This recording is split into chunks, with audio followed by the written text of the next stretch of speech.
Hey, it's Jen, and today I'm talking about boundaries and how they increase intimacy.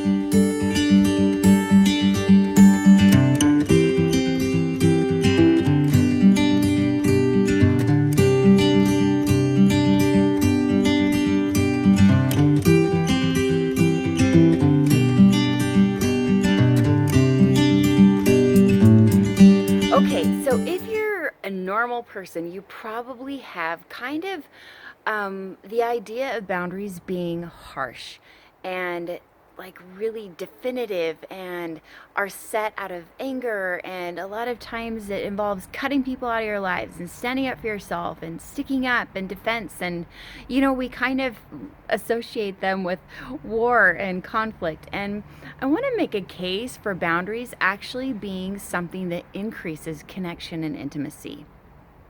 So if you're not used to thinking of them that way, I want to just give you a heads up that's the direction I'm going.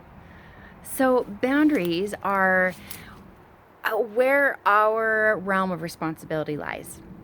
And if you think about them in something physical, imagine you have a little package that belongs to you and only you.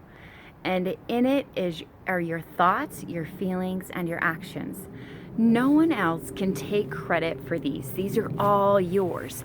And everyone has their own. So someone else's little package of thoughts, feelings, and actions belong to them. Now, sometimes we get into a little bit of trouble where we start trying to open someone else's package and get in it and say, okay, wait, I need you, I want you to feel this way, I want you to think this way, and I want you to act this way. And that's when we've had a boundaries crossing. And the same can happen when we are giving our package to someone else and saying, here, you need to handle my thoughts, you need to handle my feelings, and you need to handle my actions. I'll give you just a really great demonstration of how I did this on accident this week and how I got called on it by my son. It was awesome. I love it. I love it when I can see that my kids are hearing what I'm saying and demonstrate really good boundaries. So I came home from the gym, and I'm used to having that time to myself because usually my son's at school. But since it's vacation, I came home ready to have my shower and found him in the shower taking all the hot water. And so I knocked on the door and I said, hey, I'm totally sweaty, I'm gross, I need some hot water for a shower, save me some. So he didn't. He stayed in the shower for a full 15-20 minutes still. And when he gets out, I'm like, hey, come on, like I need to have some hot water for a shower when I get home. So like now I have to sit down and work all sweaty and gross, and I don't want to do that. And he listened to me, and he says, now I get that, you're sweaty and gross. Yeah. But you don't have to sit down and work sweaty and gross. That's on you. And I realized that what I was doing, and I was trying to have him take responsibility for the choice that I was just then making. I was making a choice to not have a cold shower and to sit down and work kind of sweaty and gross. And so he's right. I couldn't give him the responsibility for how I was acting. And in the same way, I can't give someone else responsibility if I'm feeling angry, upset, frustrated. That's on me. Because that's in my little package of thoughts, feelings, and actions. Those are all mine. And I can't have someone take responsibility for those, and I can't take responsibility for someone else's thoughts, feelings, and actions. I can do my best to help other people out, not be reckless with how I react and things like that, but when it comes down to it, I cannot make someone else feel bad. And on the same note, I can't make someone else feel loved either. That's all them. If you've ever had a teenager, this may bring something into light, because think about as hard as we try to help those kids know that we love them, sometimes they choose not to accept that. Okay, so how do you set a really good boundary?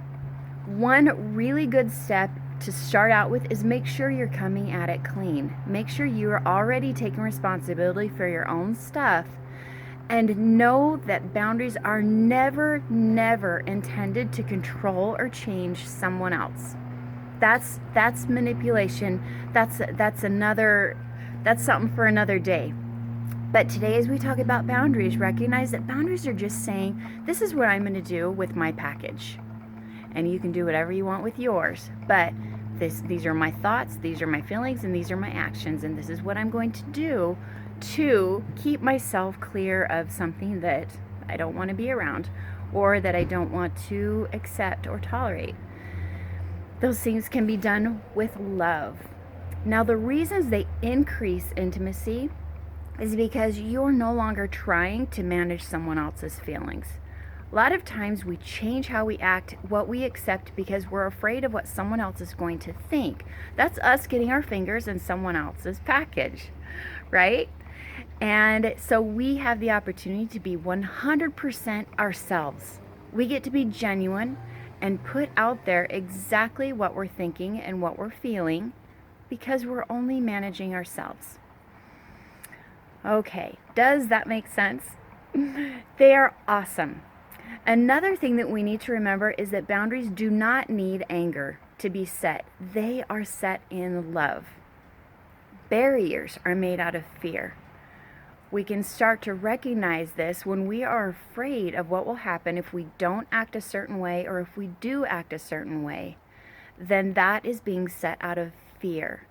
Being set out of love, when we set a boundary out of love, we are just saying, this is how I want to show up, because I love myself, because I love you. And this is saying, here's what I'm not going to allow, because I love myself, because I love you and want you to be able to be the person you are and not have to change yourself. This is just what I'm going to tolerate and what I'm not.